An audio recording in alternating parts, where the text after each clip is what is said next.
महापुरुषों को धन्यवाद दीजिए कि हम लोगों को आज बड़ी मेहनत करनी पड़ती है, बहुत मेहनत करना पड़ता है।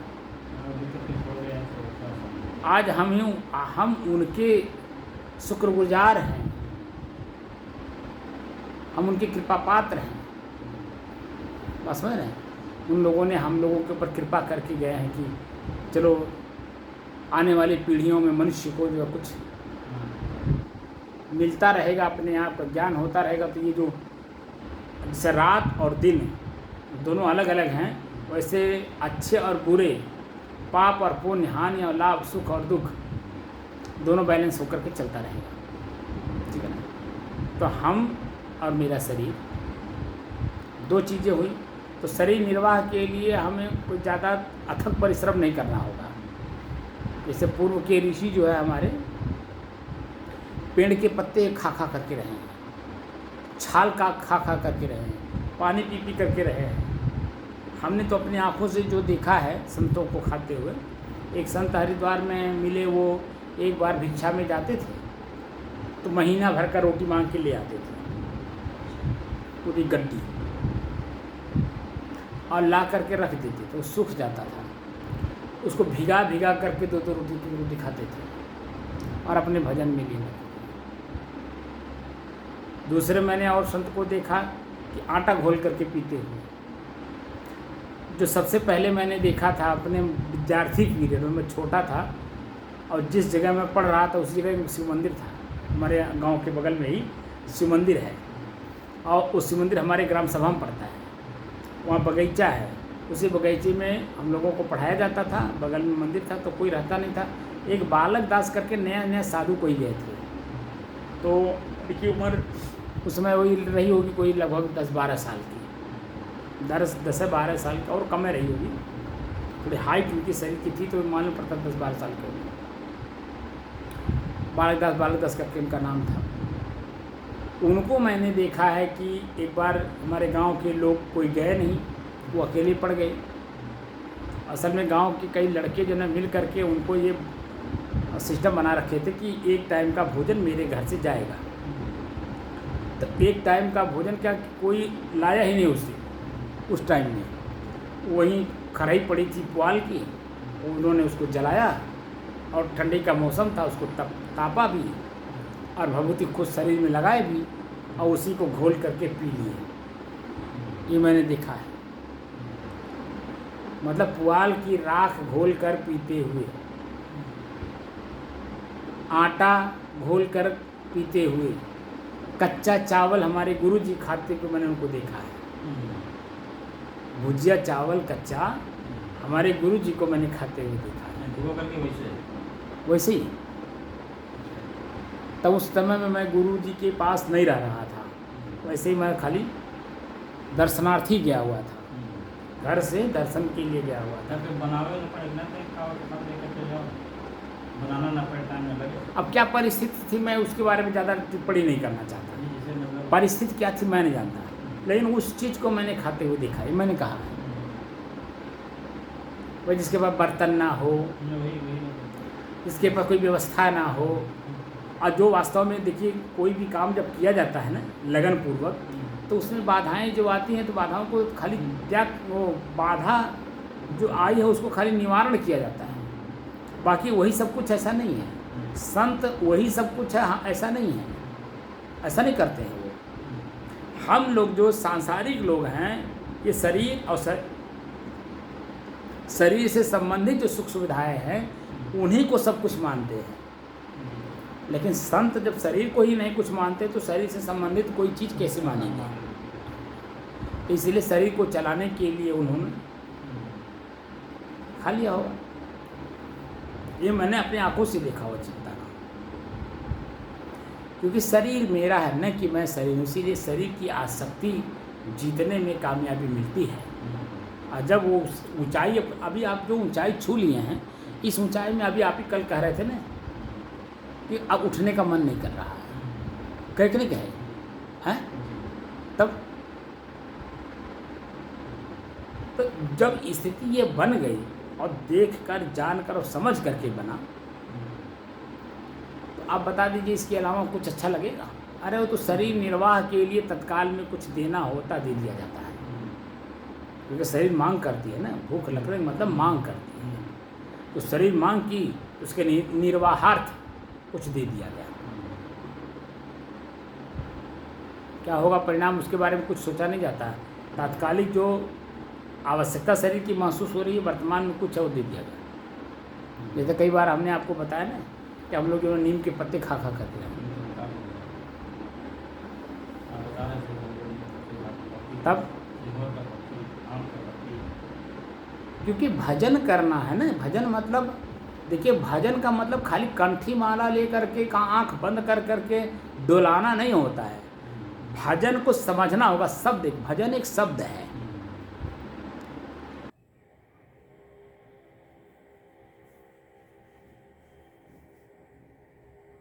चलो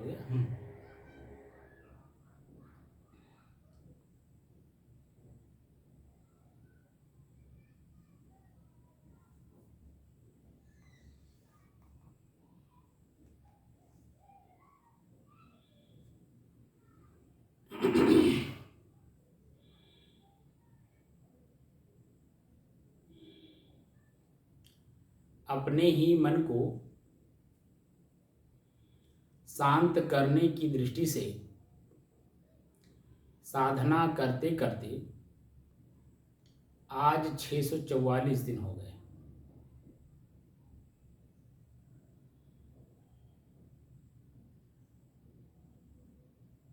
तारीख 12 अगस्त सन 2023,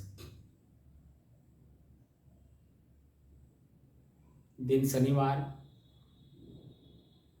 सायंकाल का समय।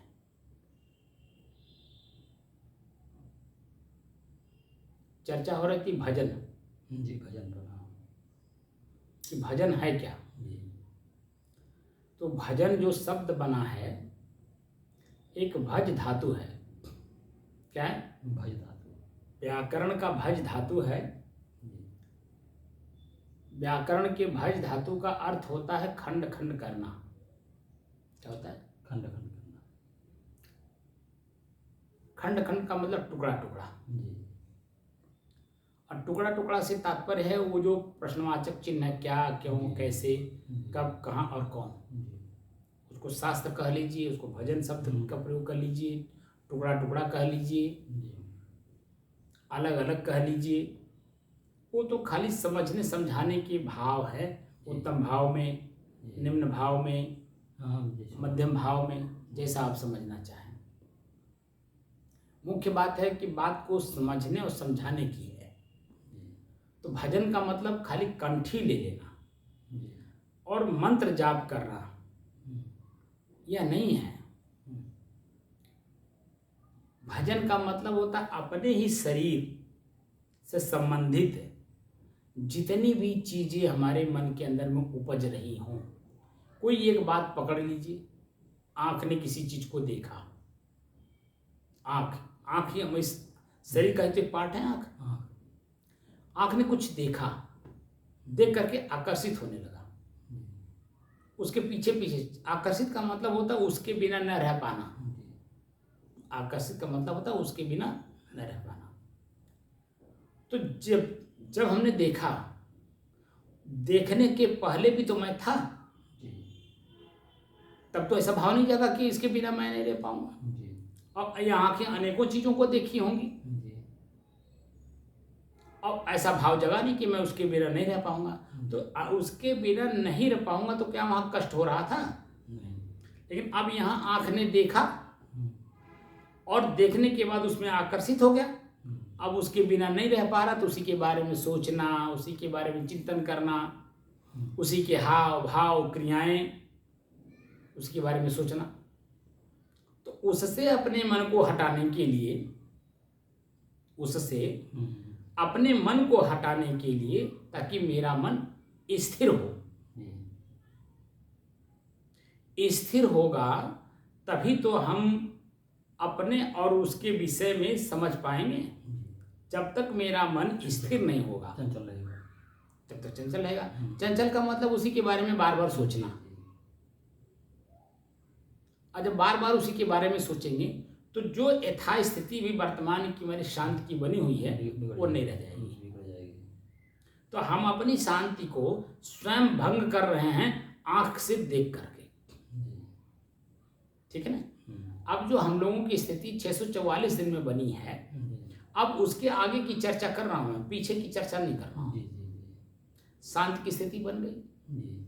अब शांति की जो स्थिति बनी है, अब इसमें बात आप समझ में आएंगे। पहले भी हम लोग देखते थे इसी आंख से, जी तो उसमें तरह तरह की कल्पनाएं होती थी, जी व्यवहारिक, आध्यात्मिक, सामाजिक, जी ठीक है, हर तरह से होती थी। और वो जो चित्त के अंदर में उद्विग्नता उसको बोलते हैं, चित्त के अंदर में वो जो उद्विग्नता थी, उस उद्विग्नता के कारण मेरा मन भ्रमित था, चित्त चंचल था। चंचल का मतलब पीड़ित था, स्थिर होना चाह रहा था, लेकिन स्थिर न होने के कारण वह दुख यथावत ही बनी रही। उसी दुख के निवारण के लिए हम किसी महापुरुष के सानिध्य में गए, किसी भी महापुरुष के। पूरे वर्ल्ड में अनेकों जगहों पे अनेकों लोग ऐसे हैं। ऐसा नहीं कि मैं ही खाली हूँ, या कबीरे खाली हैं, या रामे खाली हैं, खाली शिव ही हैं, ऐसा नहीं है। अनेकों जगह पे आप जहाँ भी जाएंगे वहाँ देखिए संत कहीं न कहीं मिल जाएंगे आपको। मिलते हैं नहीं मिलते हैं। तो संत का मतलब ही होता शांत हृदय जिसका होगा वही दूसरे का कुछ कल्याण कर पाएगा। और ऐसे कल्याणकारी जीव अनेकों हैं, खाली मैं ही हूँ, या कबीर ही हैं, या बुद्ध ही हैं, या खाली जैमिनी ही हैं, खाली कणाद ही हैं, खाली पतंजलि हैं, ऐसा नहीं है। अनेकों जीव उनके पहले भी थे, उनके समय में भी थे, उनके बाद भी हैं, और हम लोगों के बाद भी रहेंगे, क्योंकि ये ग्रंथ ऐसे हैं, ये हमेशा चलते रहेंगे, चलते रहेंगे। अगर ग्रंथ ना भी रहे तो ग्रंथ बन जाएगा, क्योंकि रिसर्च करने वाले, खोज करने वाले वैज्ञानिक बहुत हैं। उस समय समय से आवश्यकता आविष्कार की जननी है, खोज होती रहती है। ठीक है ना। मनुष्य जब तक सृष्टि पे रहेगा, या ये पृथ्वी ही नहीं बल्कि किसी भी ग्रह पे चेतना रहेगी, जीव रहेगा, वहाँ अपनी व्यवस्था कर लेगा। अभी लोग चाँद पे जा रहे हैं, तो चाँद पे बसने से पहले वहाँ टटोला जा रहा है, रिसर्च किया जा रहा है, पानी कहाँ से आएगा, हवा की मात्रा कैसी है वहाँ की, सामान्य आदमी कैसे चल पाएगा वहाँ, कैसे रह पाएगा, उसकी सारी रिसर्च हो रहा है। तो जब रिसर्च हो जाएगा, सारी खोज पूर्ण हो जाएगी, जब वहाँ रहने लायक सारी व्यवस्थाएं बना ली जाएगी, तो वहाँ पे ज़मीनें टुकड़े टुकड़े में बेची जाएंगी। तो यहाँ से आदमी वहाँ जाके बसेगा कि नहीं बसेगा। मंगल ग्रह पर भी जाएंगे, और तरह कई ग्रह हैं जहाँ पे व्यक्ति जा कर के अपना आशियाना बना सकता है। तो आखिर पृथ्वी से ही तो वहाँ जाएंगे। तो यही आदमी जहाँ भी रहेगा तो अपनी आवश्यकता के अनुसार अपनी सारी चीज़ें बना लेगा। अभी मैंने यूट्यूब में एक यूट्यूबर का मैंने देखा, वो कोई बंसी बिश्नोई करके है। बंसी बिश्नोई जो है दिखा रहा था कि एक गांव ऐसा है, उस गांव में 4 ही लोग हैं, उस गांव में 4 ही लोग हैं, और रूस से 4000 किलोमीटर की दूरी पर गांव है रूस का ही, रूस का ही गांव है। 4000 किलोमीटर दूरी पर वो गांव बसा हुआ है, बगल में नदी बह रही है, उस नदी का नाम सरयू रखा हुआ है। और वहाँ वो लोग भजन कर रहे हैं, 4 आदमी, एक ही परिवार के 4 आदमी हैं। मंदिर बनाए हैं भगवान कृष्ण का, और उसी में अपना हर कुछ भगवान कृष्ण को समर्पित करके कार्य कर रहा है। यहाँ से कितनी किलोमीटर दूर होगा, बहुत दूर होगा। जब रूस का जो राजधानी है वहाँ से 4000 किलोमीटर की दूरी पर, यहाँ से तो बहुत दूर हो जाएगा, यहाँ से तो और होगा। और वो भी और भी दिखाया एक जगह, दूसरे जगह का, कहीं दूसरे देश का दिखाया, केन्या उन्या का, कि वो समुद्र के तलहटी पे गांव है, शहर है छोटा सा। उस समय हमारे गुजरात के लोग वहाँ जब जा करके व्यापार करते थे, आज के वहाँ दिखा रहा था कि मतलब 200-250 साल पुरानी चीज़ें दिखा रहा था कि यहाँ पर शहर था, इस शहर में हमारे हिंदुस्तान के लोग यहाँ आकर के व्यापार करते थे। तो आवश्यकता आविष्कार की जननी है। पहले नदी ही, समुद्र ही, नाव ही एक ट्रांसफर का साधन था। हाँ, सड़क होता है, ट्रांसपोर्ट था वो। जी। सड़क तो थी नहीं, पुलें थी नहीं, तो नदी का ही सहारा लेकर के नाव से लोग चलते थे, अपना यात्रा करते थे, अपना बिजनेस करते थे। तो व्यक्ति अपने व्यक्तित्व को चाहे जहाँ रहेगा वो वहाँ उभारेगा। तो ऐसे ही ये हम मान के कैसे चलें कि आज यही खत्म हो जाएगा। ये तो हमारा अपना ही दृष्टिकोण है खाली, कि समझ रहा है कि अब हमारे बाद कुछ रहबे नहीं करेगा, मैं ही सब कुछ हूँ, मेरे अलावा कुछ है ही नहीं है। मैंने आपको बताया था ना एक दिन, मैंने आज के साल भर पहले बताया था ना कि एक महात्मा हमें भागवत सिखाना चाह रहे थे। हाँ, बता रहे थे। और उस भागवत में पहले दिन ही जब मैं गया तो उन्होंने कहा कि आंख बंद कर लीजिए और अंदर से कल्पना करिए कि मेरे सामने 1000 लोग बैठे हुए हैं, और मैं इस जितने लोग बैठे हुए हैं सब अज्ञानी हैं, मूर्ख हैं, अज्ञानी हैं प्लस मूर्ख हैं, और मैं इन लोगों के बीच में ज्ञानी हूँ और मैं इनको ज्ञान दे रहा हूँ। ये भाव बना करके तब आप जो है कथा प्रारंभ करिए। मैं उस दिन तो उनसे कुछ कहा नहीं, लेकिन दूसरे दिन से मैं वहाँ गया नहीं, क्योंकि मैं कैसे मान लूँ कि मेरे सामने जो बैठा हुआ व्यक्ति है कि उसके पास व्यक्तित्व ही नहीं है, वो चरित्रवान नहीं है, वो मूर्ख है, वो क्या अज्ञानी है, कैसे मान लूँ? जो कि मैं इस बात को समझ रहा हूँ कि जो मैं हूँ वही सामने वाला है, और जो सामने वाला वही मैं हूँ। अरे सामने वाला अगर ज्ञानी ना होता तो मैं ज्ञानी कैसे बनता, आप बता दीजिए। हमारे गुरुजी क्या थे? वो भी तो हमसे अलग ही हैं। हम उनको, सामने वाले को मूर्ख मानने का मतलब अपने गुरु को मैं मूर्ख मान रहा हूँ। आपको अगर मैं मूर्ख मानूं, इसका मतलब मैं अपने गुरु को मूर्ख मान रहा हूँ, उनका अपमान कर रहा हूँ, उनका सम्मान घटा दिया मैंने।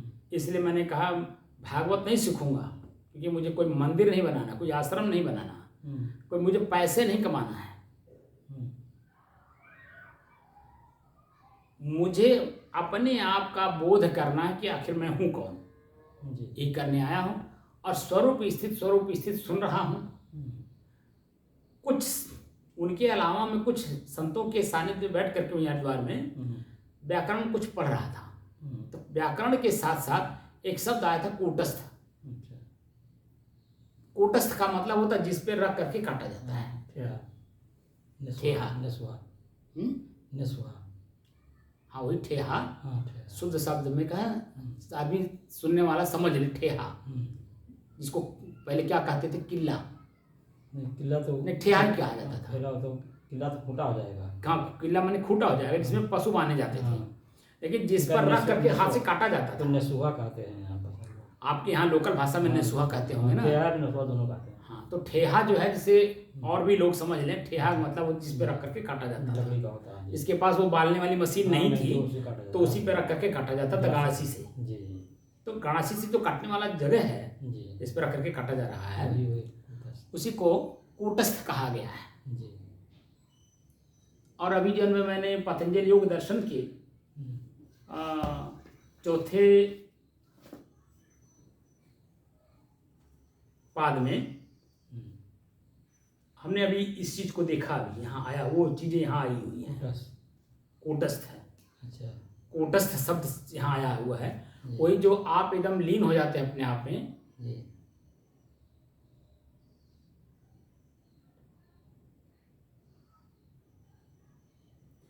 मन से कुछ सोच नहीं रहे हैं, आंख देख नहीं रहा है, मैंने शरीर की इंद्रियों से कोई क्रिया नहीं हो रही है, यहाँ तक कि मन भी कोई कल्पना में नहीं है। तो जो वो स्थिति बनी हुई है, उसी स्थिति को हम कई शब्दों में कह सकते हैं। स्वरूप स्थिति, आत्म स्थिति, तदासीत, सो हम वह मैं हो गया। ठीक, जो मैं खोज रहा था मैं स्वयं हो गया, वही मैं हूँ ही, उसी को कुटस्थ कहा गया। क्योंकि उसी के ऊपर तो सारे कूटे जा रहे हैं। जैसे आंख किसके सहारे देख रहा है?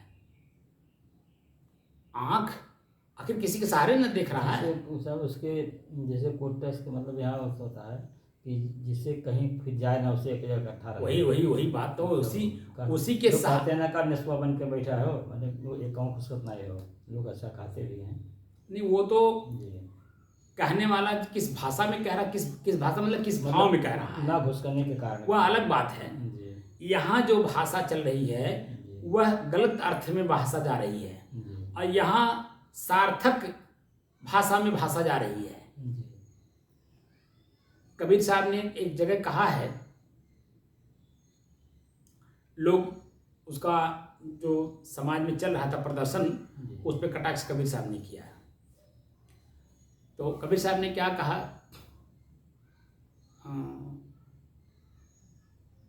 एक शब्द है वो देखिए मन में उठ नहीं रहा है, निष्कर्मी की निंदा कीजिए, निष्कर्मी की निंदा कीजिए, अकर्म करे ताही चित दीजिए। अब देखिए सुनने वाला किस अर्थ में ले जाएगा, निष्कर्मी की निंदा कीजिए, जो निष्कर्मी है कुछ नहीं करता उसकी निंदा करिए। हल्का व्यक्ति जो जिसका दिमाग हल्का होगा वो इसी अर्थ में लेगा। जैसे गोस्वामी तुलसीदास जी ने लिख दिया एक शब्द कि ढोल गंवार शूद्र पशु नारी ये सब ताड़न के अधिकारी, मारन के अधिकारी तो लिखा नहीं उन्होंने, ताड़न शब्द लिखा है। अरे भाई ढोल को आप जब तक उसको बार बार उस पर हाथ नहीं अपना बैठाएंगे, ताल नहीं बजाएंगे, ताल में ताल नहीं जब तक बैठेगी तब तक उसकी आवाज़ मधुर कैसे होगी। पहली बार आप बजाइए और 2-4 बार मारिए उस पर, तो उसमें मधुर आवाज़ आएगी? बोलिए, नहीं आएगी ना। उसको सीखना पड़ता है। ताड़न का मतलब होता है सीखना और सिखाना। तो सीखना शिष्य सीखेगा, सिखाएगा कौन? जो उसका विशेषज्ञ होगा, जिसको हम गुरु कहते हैं। गुरु का मतलब होता है अपने आप में परिपूर्ण, उस विषय का परिपूर्ण। और ये जो जन्म मरण के चक्र से छूटने की प्रक्रिया है, जो व्यक्ति अपने विषय वासना से मुक्त कर लिया हो, शांत स्थिति में हो, वही आपकी अपनी शांत की स्थिति दिखा पाएगा कि नहीं? तो कबीर साहब यहाँ कह रहे हैं कर्म करे ताही चित दीजिए। कर्म करने वाले को ही जन्म की प्रशंसा करते हैं सब, लेकिन निष्कर्मी की निंदा करते हैं। ये व्यवहार में जो चल रहा है, जैसे अभी आपने कहा ना, क्या कहा आपने, जैसे जो आदमी काम नहीं कर रहा है, क्या बोलते उसको, कहते हैं नसुहा के बैठे हो का, नसुहा के बैठे हो, जैसे मैंने एकांत होकर के। हाँ, ठेहा मतलब जैसे कहीं घुस के ना। हाँ वही मतलब ठेहा का मतलब ही होता है कहीं घुस के नहीं। हाँ, वो एक ही जगह पे रहता है, उसी के ऊपर ला करके काटा जाता है। हाँ, तो जो मैं हूँ वो वास्तव में वही स्थिर है ना, जैसे ठेहा स्थिर है, उस पर बाहर से लाके काटा जा रहा है, ऐसे मैं स्वयं स्थिर हूँ। मैं स्वयं जो हूँ वो स्थिर हूँ, लेकिन इस लेवल पे आदमी अभी है नहीं, तो इस भाषा को कैसे समझेगा भाई? जो काम जो व्यक्ति कर रहा होगा उसी के लेवल का आदमी उस बात को समझेगा ना, भाषा को समझेगा कि सभी समझेंगे। तो जो मैं हूँ, अभी आप देखिए, अभी सुबह आपने कहा ना उठने का मन नहीं कर रहा है, तो उठने का मतलब क्या हुआ? न उठने का मतलब क्या हुआ? स्थिर हो गए कि नहीं हो गए? जैसे ठेहा स्थिर है वैसे हमारी क्रियाएं रुक गई, आँख खुल नहीं रहा है, मन में कोई कल्पना नहीं है, हमारे मन में ये भी नहीं कि हमें घर भी जाना है। हम 8:30 बजे लगभग हम लोग गए आज, 8:40 पे लगभग गए, 8:40 पे गए ना, तो कहाँ 7 बजे, कहाँ 8:40, 1 घंटा 40 मिनट हम लोग लेट गए हैं। गए हैं कि नहीं गए? अब खराई हो जाएगा, लोग वहाँ इंतजार कर रहे होंगे, चाय पीने की समय हो गया, क्या ये मन में था? बोलिए, अगर मैं जगाया ना होता, मैं अगर जिस तरह से बोलना इस तरह बोला ना होता, तो आपको तो कुछ पता नहीं था। उसी स्थिति को यथावत बना करके मजबूत करना जितने, इसीलिए अब देखिए आपके अंदर में इसकी लगन बढ़ी है, तो रात में भी बैठ रहे हैं, घर में भी अब एकांत कर रहे हैं। धीरे धीरे एकांत जब तक आप अपने आप को नहीं करेंगे तब तक जो हमारी स्थिति मजबूत अभी बनी 644 दिन में। पहले तो देखिए आपका पैर रुकता नहीं था, इसी अवस्था में 3 ही बजे आप निकल के चले जाते थे, आपको जरा भी डर नहीं लगता था कि जानवर नदी भारी होगी या कैसी होगी, या कहीं पशु मिल जाए, या कहीं सांप मिल जाए, कहीं चोर मिल जाए, कहीं डाकू मिल जाए, कहीं छिनार मिल जाए। तरह तरह का कोई बात तो ऐसी आप रात में चल देते थे, जा करके 4 बजे वहाँ माइक बजा देते थे। ये होता था नहीं होता था? तो ऐसी स्थिति अब कहाँ रह गई? अब तो आपकी सारी क्रियाएं रुक गई ना। राम राम बैंक बनाते थे वो भी रुक गई।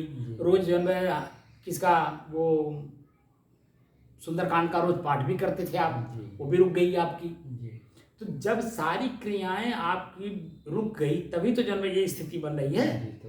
यहाँ की जन्म मैंने बीजक आपको दिया था, उसको भी आप पढ़ते थे, वो भी मैंने बंद करवा दिया आपकी, वो भी आपने बंद कर दी। ठीक है, बीजक के साखी दोहा चौपाई भी याद करना बंद करवा दिया मैंने। क्योंकि जितना ही शब्द पढ़ेंगे चिंतन उतना ही बढ़ेगा तो हमारी स्थिरता नहीं रहेगी। हमारी स्थिरता के लिए हमें जब बुराई को त्याग कर रहे हैं तो हमें अच्छाई भी त्याग करनी होगी, तब जाकर के हमारी स्थिति मजबूत होगी। जैसे अनुभव के रूप में प्रत्येक इंसान प्रतिदिन 4 से 6 घंटे तक नींद में जाता है। अब आप बताइए, जिस समय आप नींद में रहते हैं उस समय में आप कोई बुरा काम करते हैं या कोई अच्छा काम करते हैं? कुछ नहीं पता चलता। कोई कार्य वहाँ होता है? वहाँ तो बस शरीर पड़ा हुआ है और अपने शरीर का भी ज्ञान नहीं रहता है कि मेरी शरीर किस स्थिति में है। क्योंकि आंख बंद है, कान बंद है, सांस चल रहा है, वो तो अपने आप प्रकृति के द्वारा चल रहा है, प्रारब्ध अनुसार चल रहा है, वो तो अलग विषय हो गई। लेकिन क्या उस समय में कोई क्रिया हो रही है आपको मालूम है? वही स्थिति हमें जागृत अवस्था में करना है। और ये बात मैं बार बार पहले भी कहता था, अब जाकर के आपकी स्थिति वैसी बन गई है। तो ये स्थिति जब बन गई है तो इस स्थिति को मजबूत करना किसका काम है? हमारा काम। जो सुन रहा है, जो कर रहा है वही तो करेगा। ये देखिए, एक दिन हाँ चीज नहीं है, प्रैक्टिस की चीज है। प्रैक्टिस परफेक्ट है मैन, अंग्रेजी में हम लोग पढ़ते भी थे, बताया भी जाता था। किसी भी काम को जब तक प्रैक्टिस नहीं करोगे, और उसी को जन्म संस्कृत में कहा गया है अनभ्यासे विषम विद्या। किसी भी ज्ञान का अगर आप अभ्यास नहीं कर रहे हैं तो विषम विद्या, विष के समान है वो विद्या। तो बातें तो वही, चाहे अंग्रेजी में कहिए, चाहे संस्कृत में कहिए, चाहे हिंदी में कहिए, बातें एक ही है ना। तो ये अभ्यास की जरूरत है। जितना अभ्यास इसकी होगी उतने दिन में हमारी स्थिति बनेगी। ये मैं ज़्यादा बोल इसलिए देता हूँ कि समझने की दृष्टि से, क्योंकि जब हम बैठ जाएंगे तो वहाँ कोई आवाज़ निकलेगी ही नहीं, तो आदमी देखेगा तो मौन होके बैठे हैं खाली। अब अंदर भी परिश्रम हो रहा है। ऐसा नहीं है कि वहाँ हम शांत चित्त बैठे हैं। अपने ही शरीर को पैर पलथी मार करके बैठना, किसी भी सामान्य आदमी को जरा घंटा बैठा दीजिए, बैठ पाएगा? नहीं बैठ पाएगा। बोलिए। प्रैक्टिस को याद बैठ। वही बात ना। तो क्योंकि जैसे पहली बार बैठाइए किसी को भी, यहाँ जब मैं बैठाता हूँ पहली बार बैठता है तो देखिए कारवट बदलता रहता है, यानी पालथी मार करके एक आसन पे लगातार नहीं बैठ पाता है, क्योंकि उसकी नसें चर्राने लगती हैं, दर्द करने लगती है, खिंचाव पैदा करने लगता है, दर्द महसूस होती है, पीड़ा देने लगती हैं, मांसपेशियां पीड़ा देने लगती हैं, जो पीठ की रीढ़ की हड्डी है वो दर्द करने लगता है, वो सीधे बैठ ही नहीं सकता। अपने ही दर्द को अपने ही में समाने के लिए, सहन करने में कितना समय लगा आपको? वो समय लगा कि नहीं लगा?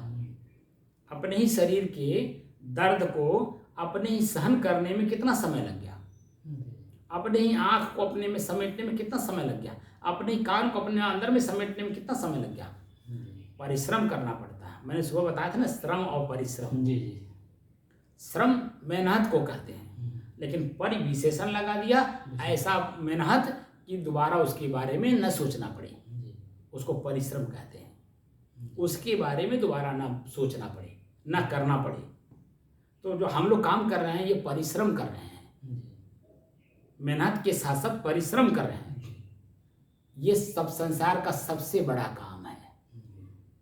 जो इसको छोटा मानता होगा उसका मतलब कि अभी वो उसके बारे में कुछ जानता नहीं है, ना उसको अनुभव है, इसीलिए जो मन में आएगा क्योंकि उसी को कहते हैं चंचल मन, वो जो कुछ भी चाहे कह देगा।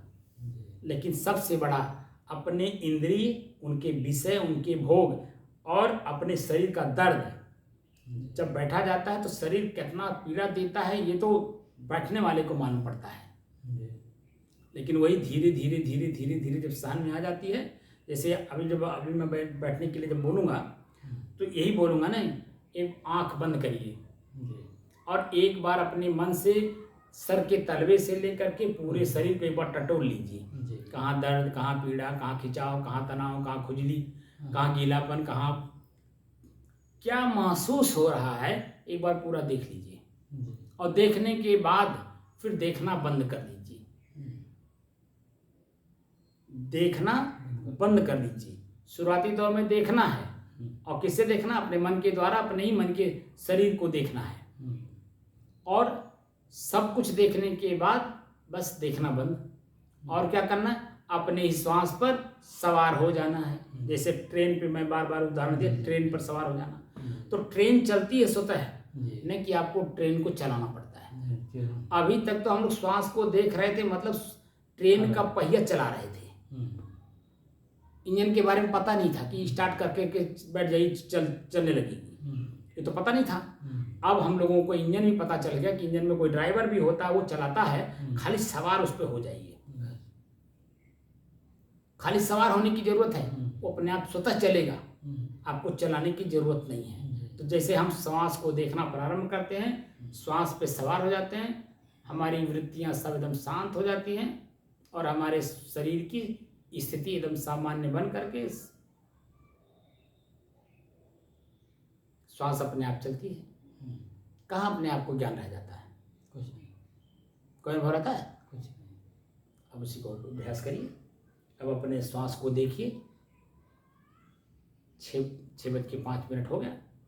अभी 1 घंटा हम लोगों के पास समय है। तो अब जो मैं बोल रहा हूँ वह खाली आपके मन के अंदर में और भी जो भ्रम थोड़ा बहुत रह गया हो, वो भ्रम दूर करने के लिए, ताकि ब्रह्म सीधे समझ में आ जाए। ब्रह्म क्या है? वह ब्रह्म सीधे सीधे समझ में आ जाए कि जितने भ्रम थे वो भ्रम ही ब्रह्म से मिलने नहीं दे रहे थे। कबीर साहब ने कहा भी है, ये ब्रह्मभूत सकल जग खाया और जिन जिन पूजा ते जड़ाया। मैंने उस जड़ाया मतलब उसी में उलझना। तो मैं हमें उलझाना तो है नहीं, क्योंकि मैं स्वतः उलझना नहीं चाहता। मैं स्वतः उलझना नहीं चाहता, तो मैं दूसरे को कैसे उलझा सकता हूँ? आप बताइए, उलझा सकता हूँ? क्योंकि मैं जैसा हूँ वैसे सामने वाले को भी समझ रहा हूँ, इसीलिए मैं उलझाऊंगा नहीं। क्योंकि आपकी उलझन मेरी स्वतः की उलझन, क्योंकि वो मन के द्वारा ही चलेगा। सारा काम जो करूँगा मैं आपके साथ, वो मन के द्वारा करूँगा। और मन जो है बुद्धि की तरह हमारा यहाँ स्टोर होगा कि मैंने आपको अच्छा बेवकूफ़ बनाया। तो जब हमको कोई बेवकूफ़ बनाएगा तो समझ बात नहीं आएगी। इसीलिए मुझे आप किसी को भी किसी भी प्रकार से न उलझना न उलझाना है। स्वतः शांत होना है, भ्रम को दूर करना है। अब ब्रह्म जैसे हमारी ब्रह्म की ब्राह्मी स्थिति बनी हुई है, वो ब्राह्मी स्थिति आपकी भी बन जाए, ये हमारी शुभकामना है। ठीक है ना? अपनी ब्राह्मी स्थिति में हम लोगों को जाना है और अपनी ही स्थिति को मजबूत करना है। ठीक, उसी कार्य को अभ्यास दिन में भी रात में भी, जब भी, ये तो मान लीजिए 2-2 घंटे का क्लास है, लेकिन जैसे समय कहीं भी मिल जाए, घर पे मिल जाए, दुकान पे मिल जाए, रास्ता चलते मिल जाए, बैठ करके अपना अभ्यास कर लें। क्योंकि अब इससे बड़ा संसार में कोई कार्य नहीं है, क्योंकि आपने सब कुछ करके देख लिया। संसार के छोटी से लेकर के और बड़ी तक सारी कार्य को आपने करके देख लिया, उसमें हमें कोई शांति मिली नहीं।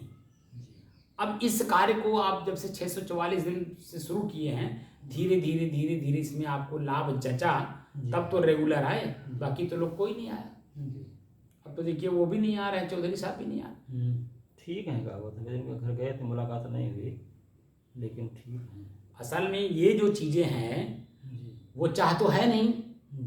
जिसकी अंदर में चाहना जिस चीज़ की होती है, लाभ जान सब कुछ करे देखो देखनहार, हमारा मन लाभ पर गिरता है।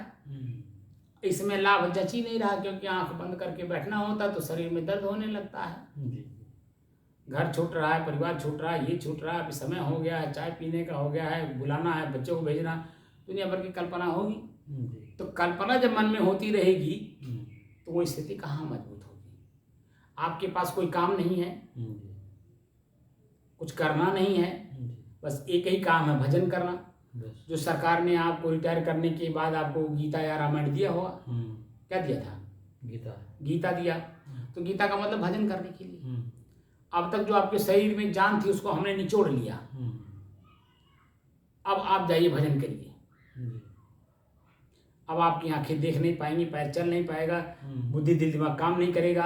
हम बोलेंगे कुछ, सुनेंगे कुछ। हम कहेंगे पूरब जाओ तो जाओगे पश्चिम। तो इसीलिए अब आप ऐसा करो कि प्रेम से आपको रिटायर कर देता हूँ, आपको पेमेंट देता रहूँगा आधा, आप जाके घर में अपना भजन करो। यही कह करके रिटायर की है, तो आप उसी का सार्थक काम कर रहे हैं। जो सरकार की मंशा थी और आपके अंदर में पहले से चाहत भी थी, आप उसी का काम कर रहे हैं। तो अपने कल्याण भी कर रहे हैं और साथ साथ जन्म में अपने शरीर निर्वाह के कार्य भी करते रहे। तो व्यवहार भी परमार्थ भी दोनों काम चल रहा है। तो अब जो है आपकी स्थिति अपने में ज़्यादा मजबूती के साथ, कि शरीर छूटते समय किसी का मोह न रह जाए। इसीलिए रहते रहते, शरीर में रहते रहते ही सारी आसक्ति को अपने बस में करना है। बस में करने के लिए आसक्ति को आसक्ति की तरह समझ करके उसके त्याग करना जरूरी है। रहना हमें कमल के पौधे की तरह है। कीचड़ में भी रहना, पानी में भी रहना है, लेकिन हमारे ऊपर कीचड़ ना लगने पाए। हमारे ऊपर अगर कोई पानी डाले तो पानी सरक जाए। कमल के फूल पे पानी डालिए या उसके पत्ते पे पानी डालिए तो देखिए तुरंत जब चांदी की तरह दिखने लगता है, तुरंत थरक जाता है, रुकता नहीं उस पर। रुकता है? नहीं रुकता ना। अब कीचड़ में उसका जड़ है, लेकिन ऊपर निकालिए तो कीचड़ साफ हो जाता है। आप पानी में से उखाड़िए उसको तो देखिए ऊपर लाते लाते उसका कचरा साफ हो जाता है।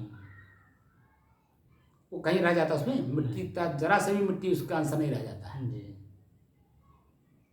इसलिए इस शरीर को निकालते समय इस शरीर का, संसार का कोई भी कचरा हमारे तक छू न पावे, इसलिए ये कार्य करना है। पहले तो ये जानकारी थी नहीं, हम लोग कोई भी काम करते, अब जानकारी में करना है कोई भी काम। जानकारी तो जब जानकारी में रखेंगे तो उसके हानि उसका लाभ दोनों देखेंगे, और दोनों जो है हमारे ऊपर क्या प्रभाव डाल रहे हैं। अभी तक तो ये मैं मान रहा था, मैं कर रहा था, अब ये मान के चलना है ये प्रारब्धानुसार सबके हो रहा है, प्रकृति के नियमानुसार हो रहा है। मैं कुछ नहीं कर रहा हूँ, मैं तो खाली माध्यम हूँ। मैं एक जिस माध्यम से पूर्व में कर्म हुआ था वही माध्यम सामने आ रहा है, बस। और क्या, मैं कुछ नहीं कर रहा। स्वतः अन्न जल हवा प्रकृति अपनी व्यवस्था अपने स्वयं कर रखी है, खींचेगी। जहाँ आपको श्वास लेना है वो हवा आपको खींचेगी, जहाँ आपको अन्न जल लेना है वो खींचेगा, जहाँ का आपका नमक लेना है वो खींचेगा, जहाँ आपको देखना है जिस दृश्य को देखना वो खींचेगा, वो आपको खींच कर वहीं ले जाएगा। चुंबक है, चुंबक। तो आदमी कहाँ कुछ नहीं करता है। अब समझ में बात आई? ये तो मैं समझाना चाहता हूँ कि मनुष्य जो समझ रहा है कि मैं कर रहा हूँ, वास्तव में कुछ कर ही नहीं रहा है। मैं कर दिया, ये गलती किया, वो गलती। हाँ, तो वही तो अहंकार है ना, वही उसी का तो परिणाम उसको भोगना पड़ता है। मैं कुछ नहीं कर रहा हूँ, बल्कि ये प्रकृति में हो रहा, स्वतः हो रहा है। अब मेरे पूर्व कर्मों के अनुसार जो प्रारब्ध बना हुआ उसके अनुसार हो रहा है। बात समझ रहे कि नहीं? तो होना वो तो होना ही होना है। इसलिए जो होना है स्वतः उसको होने दे, लेकिन मैं अपने जगह पर शांत रहूं। मैं अपने मन में ना मिलाऊं कि मैं कर रहा हूं, मैं अपने मन में ये भाषा आने ही ना दूं कि मैं कर रहा हूं, वह स्वतः हो रहा है। कैसे मैंने पूर्व में बताया था कि आपने कहा कि मान लीजिए कहीं रिश्वत ले ली है, तो अरे रिश्वत ले लिया, आप जाकर के लेकर के देख लीजिए, ले लेंगे? आपका विभाग जन में आपको तुरंत अरेस्ट करके भेज देगा जी, लेकिन उस समय में आपका सपोर्ट किया होगा विभाग ही आपका सपोर्ट किया होगा, क्योंकि उसने ही अपने यहाँ आपको अपॉइंटमेंट कर रखा है। गलती कर रहा है इसका मतलब थोड़ी ना कि आपको पनिशमेंट दे देगा, बचाने की कोशिश करता है। करता नहीं करता? तो इसलिए जो पूर्व में घटनाएं हो चुकी हैं वो पूर्व कर्मों के अनुसार हुई हैं, वो एक माध्यम बन गया था खाली।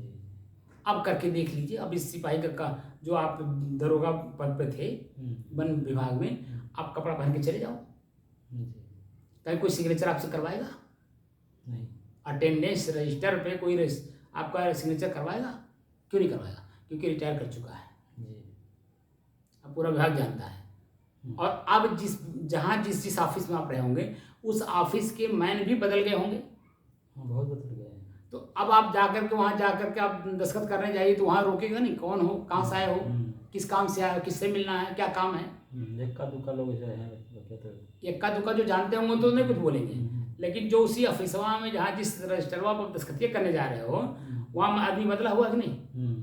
तो बदला हुआ है तो आपसे पूछेगा ना कौन हो, कहाँ से आए हो, क्या काम है, क्यों रजिस्टर को उठा रहे हो, क्यों उस पर दस्तखत करने जा रहे हो, क्या हैसियत है आपकी, तरह तरह का प्रश्न करेगा कि नहीं करेगा? ये तो जिसका नाम होता है साहब दस्तखत। बात आप समझे नहीं मैं, वो तो उसको भी पता आपको भी पता है, लेकिन अभी आप वो करने जाइए तो आपको वहाँ नामे नहीं रहेगा ना। नहीं, मान लीजिए आप नाम लिख करके अपना दस्तखत करने जाएं तो करने देगा? वो पहले बात तो रजिस्टर छूने ही नहीं देगा, पहले ही आपसे प्रश्न कर देगा उस कमरे में घुसते ही, ऑफिस के कमरे में घुसते ही, कौन हो, कहाँ से आए हो, क्या काम है, प्रश्न कर देगा कि नहीं? और जब तक उसके प्रश्न का ऑथेंटिक उत्तर नहीं देंगे तब तक वो आपको उस कमरे में रहने देगा? नहीं रहने देगा। कोई कागज वहाँ छूने देगा? नहीं। तब तो दस्तखत कहाँ करेंगे? तो एक माध्यम उसको बोलते हैं, माध्यम से जो है आप अपना लेन देन कर रहे थे।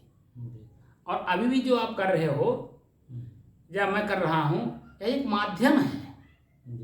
मैं स्वतः कुछ नहीं कर रहा हूँ, ये स्वतः हो रहा है, प्रकृति में हो रही है।